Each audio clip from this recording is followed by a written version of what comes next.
भक्ति की प्राप्ति होती है। हमारे परम संत बाबा देवी साहब एक बार गुरु महाराज से पूछे कि लाला, संत मत की पढ़ाई कितने पृष्ठों की है? कितने पृष्ठों की पढ़ाई संत मत की है? तो गुरु महाराज चकित हो गए।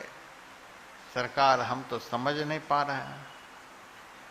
तो परम संत बाबा देवी साहब ने कहा, संत मत की पढ़ाई मात्र 4 पृष्ठों की है। 4 पेज में पूरी पढ़ाई है। ये 4 पेज कौन कौन से हैं? तो पहला पेज है मानस जप। संत सदगुरु का दिया हुआ जो मंत्र मन ही मन स्मरण किया जाता है, उसको मानस जप कहते हैं। दूसरा पृष्ठ है मानस ध्यान। संत सदगुरु जिस रूप का अंदर में ध्यान करने के लिए बतलाते हैं, वही मानस ध्यान है। तीसरा पृष्ठ है दृष्टि योग। दृष्टि की एक धार इड़ा है, दूसरी धार पिंगला है। इन दोनों दृष्टि की धारों को गुरु निर्दिष्ट स्थान पर जोड़ करके रखना, मिला करके रखना, यही क्रिया है दृष्टि योग। यह तीसरा पृष्ठ है। और चौथा पृष्ठ है नादानुसंधान, नाद की खोज। सबके अंदर में नित्य निरंतर एक आवाज हो रही है, विमल विमल अनहद ध्वनि बाजे, सुनत बने जाको ध्यान लगे। यह चौथे पृष्ठ की पढ़ाई है।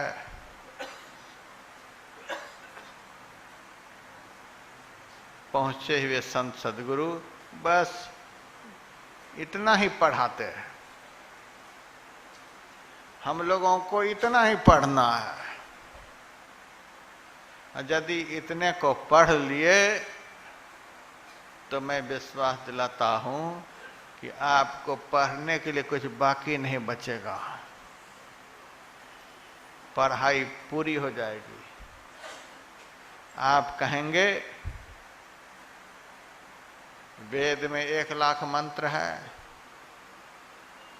क्या इन्हीं चारों साधनाओं के करने से वेद के 1 लाख मंत्रों का ज्ञान हमको हो जाएगा? पुराणों में 4 लाख मंत्र हैं, क्या इन्हीं साधनाओं के करने से पुराणों के 4 लाख मंत्रों के ज्ञान हो जाएंगे? महाभारत में 1.25 लाख श्लोक है, क्या इन्हीं साधनाओं के करने से 1.25 लाख श्लोक का ज्ञान हो जाएगा? संतों ने कहा इन 4 साधनाओं को जो अच्छी तरह से करेंगे, उनको बिना कुछ पढ़े ही सब कुछ प्राप्त हो जाएगा, सब ज्ञान उसको हो जाएगा। और बहुत महापुरुषों ने दिखला दिया है समाज को। एक संत हुए काशी में, रैदास जी महाराज। रैदास जी महाराज को नीचा दिखाने के ख्याल से वहां के पंडितों ने बड़ा भारी षड्यंत्र किया। एक सुनिश्चित जगह पर बहुत बड़ा भंडारा का आयोजन किया और उस भंडारे में काशी नगरी के सभी लोगों को भोजन के लिए बुलाया।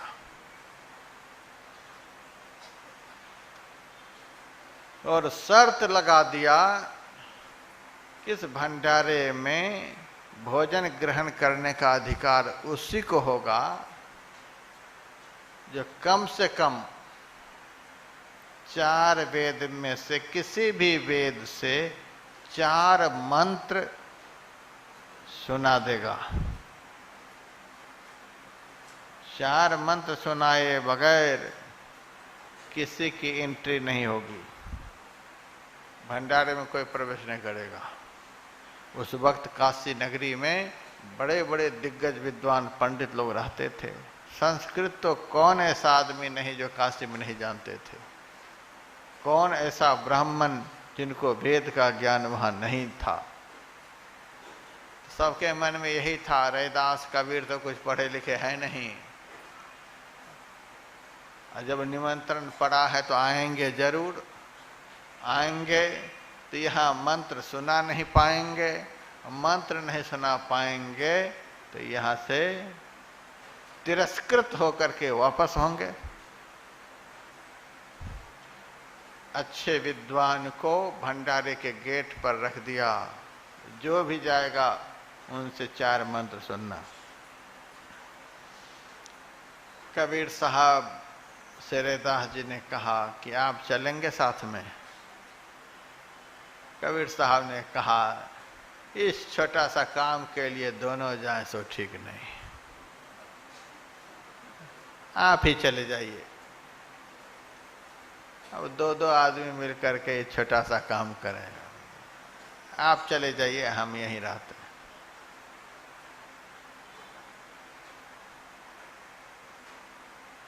तो रैदास जी महाराज जब चलने लगे तो कबीर साहब ने कहा वहाँ तो बड़े बड़े पंडित, कोई रथ पर चढ़कर जाएंगे, कोई किसी सवारी से जाएंगे, कोई किसी सवारी से जाएंगे, और आप ऐसे पैदल जाएंगे तो आपकी फजीहती होगी, तो आप भी कोई सवारी देख लीजिए।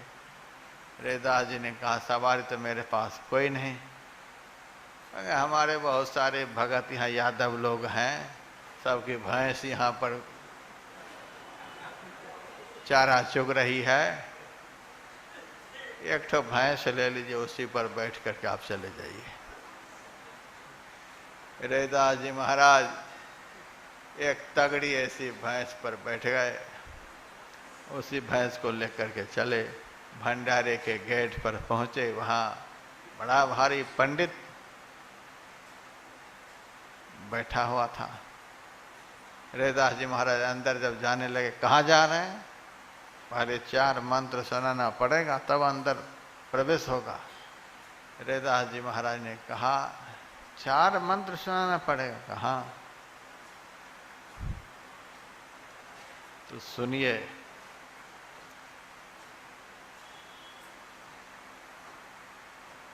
हमने इस भैंस को ही अपना चेला बना लिया है, सारे वेद हमने इनको पढ़ा दिया है। यदि भैंस ही आपको वेद मंत्र सुना दे तो भैंस कैसे सुना देगी? क्या सुना देगी? आप 4 मंत्र की बात करते हैं, इस भैंस में वह योग्यता है कि 4 वेद अभी सुनाएगी। और रैदास जी महाराज भैंस पर से उतर गए, भैंस की पीठ को 3 बार ठोक दिए और कहा इनको सुना दो 4 वेद। और वह भैंस 4 वेद एक एक करके सुना दी। भैंस के मुंह से वेद की ध्वनि सुन करके तो काशी नगरी के सारे पंडित वहां जमा हो गए। ये भैंस वेद पढ़े, सब लोग सुन रहे हैं, अब बिल्कुल शुद्ध सुस्पष्ट उच्चारण, सब सुन करके दंग रह गए। यह तो अनर्थ हो गया। यही है संत की पढ़ाई, 4 पृष्ठों की पढ़ाई। जो मानस जब ठीक ठीक कर लेंगे, जो मानस ध्यान ठीक ठीक कर लेंगे, जो दृष्टि योग और नादानुसंधान की क्रिया ठीक ठीक कर लेंगे, वे तो ज्ञान के भंडार हो ही जाएंगे। वे यदि भैंस की पीठ को भी ठोक देंगे तो भैंस भी वेद सुना देंगी। देखिए 4 पृष्ठों की कैसी पढ़ाई है। अब तो एंट्री हो गई रैदास जी महाराज की, भैंस भी अंदर गई। अब उनके सामने भी गुलाब जामुन बर्फी क्या क्या आने लग गया। कमाल की भैंस है। तब दूसरा शर्त लगा दिया कि भैंस को तो खाना मिल जाएगा लेकिन आपको अभी नहीं मिलेगा। तब तो मैंने सुना दिया, देखिए इस भंडारे में केवल ब्राह्मण ही बैठ करके भोजन कर सकता है,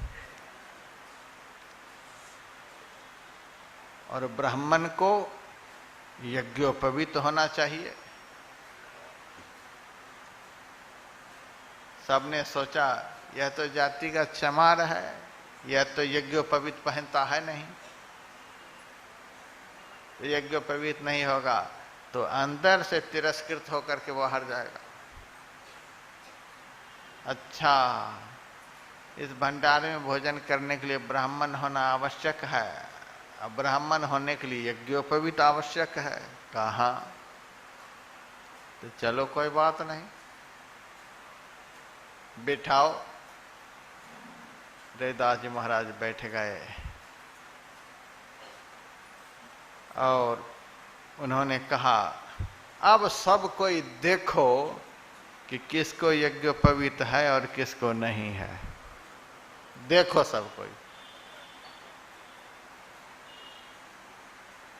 जिनको देखने का भार था कि किसके पास जनेऊ है या किसको नहीं है, वह जब देखने लगे तो किसी भी ब्राह्मण के शरीर में जनेऊ नहीं। जितने ब्राह्मण थे सबके जनेऊ रैदास जी महाराज के गले में, सब जनेऊ यहीं पहुंच गए। अब देखो कि सच्चा ब्राह्मण यहां कौन है। इन चारों क्रियाओं को जो कर लेगा वही दुनिया का सच्चा ब्राह्मण है। इन चारों क्रियाओं को जो कर लेगा वही दुनिया का सबसे बड़ा ज्ञानी है। इन चारों क्रियाओं में जो निष्णात हो जाएगा वही दुनिया का सबसे बड़ा भक्त है।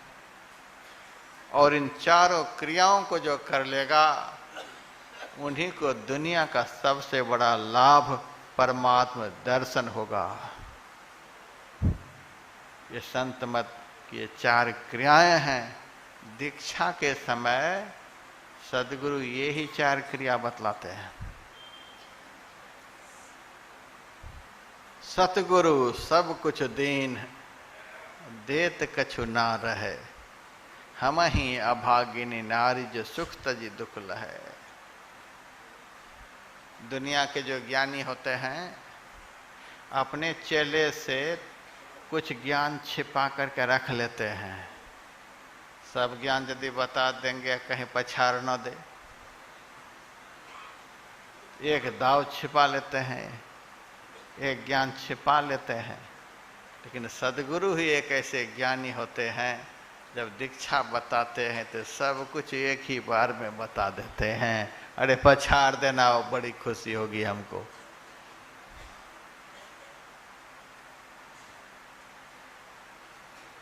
पछाड़ देना हमको, सदगुरु को बड़ी खुशी होती है।